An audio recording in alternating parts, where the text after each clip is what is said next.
The theologian Thomas Merton wrote during the 1960s that you think you're better because you kill your enemies from long distances, from high in the air.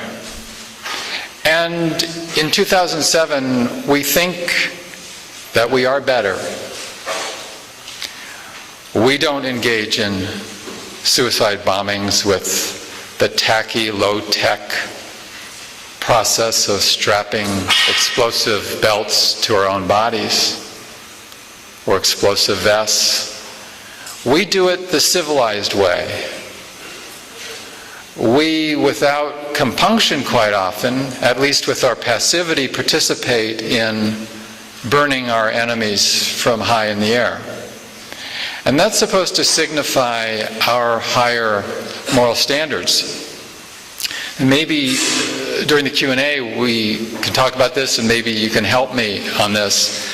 But I've been trying to think of an instance in the last 5-10 years where there has been a suicide bombing outside of the context of occupation.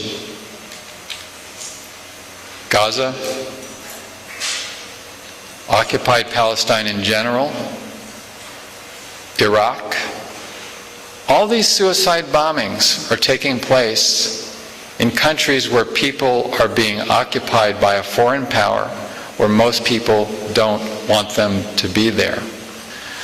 But here we are in a society that, as Dr. King said in his speech on April 4th, 1967, called Beyond Vietnam, we live in a society in 2007 which is, as he put it, is approaching spiritual death.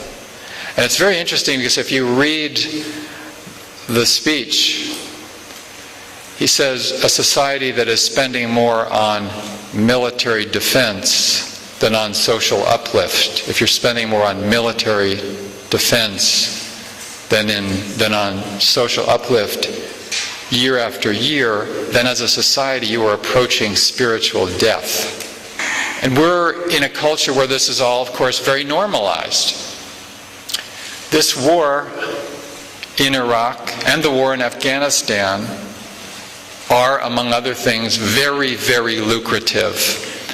And I had the occasion, as a Wall Street Journal subscriber, I got the mailer where, you can check the box for the annual reports. And boy, they lost money on me. It's usually for people who want to invest, But check the box. I just checked all the aerospace, military contractor boxes. And they send you the annual reports. And, there's a certain sort of candor in those. And so I went through and I read the annual reports from companies that are small, medium, and large Pentagon contractors.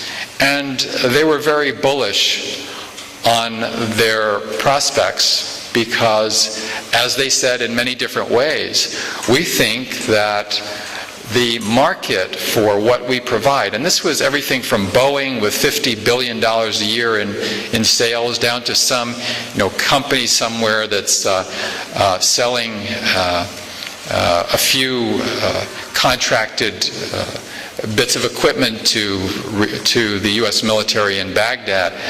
Whether it was a small, medium, or large, they said the war on terror, as they called it, shows no sign of abating. The war in Afghanistan and Iraq, we believe, will continue. And so we think that we are a great investment because we're going to give more and more return to investors. The war business is looking very, very good.